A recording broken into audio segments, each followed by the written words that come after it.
Mary Pickford and said, "Mary, you got to get over here. I got a great concept here for the theater." And she was supposedly one of the owners of the theater back in the old days of Hollywood.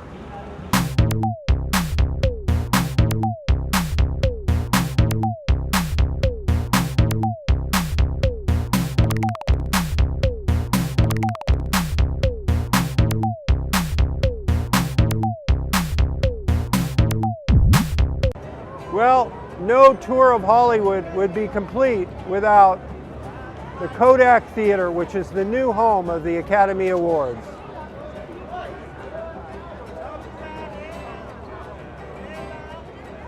You know, I get a little teary-eyed when I stand out front of the Roosevelt Hotel, which actually is a good place to stay if you're going to book a room.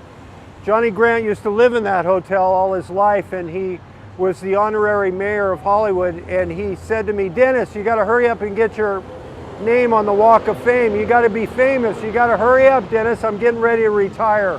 Well, I heard last year he died, but he was a really great guy.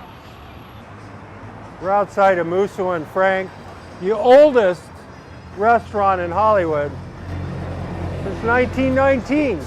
A lot of famous people like Chaplin, W.C. Fields, Marilyn Monroe, James Dean, you name it. They all used to eat there when they were on their break after filming at the studios.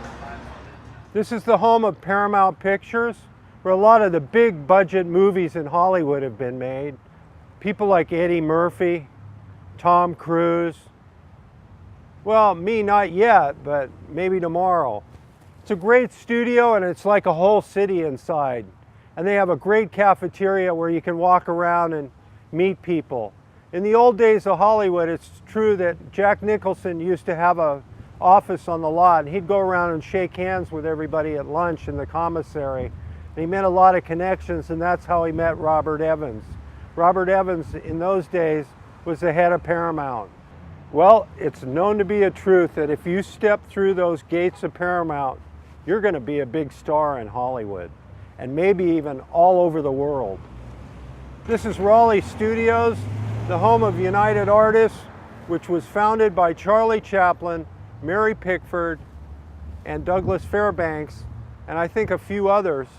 And it was really a time when big movie stars wanted to start their own studio and their own productions and break away from the studio system. So in those days, it was very controversial. Well, everybody, I'd like to thank you very much for coming on my tour of Hollywood. I'd like to thank you again, and have a nice life. And I'm sure we'll be seeing each other in the future. And thank you for joining my fan club.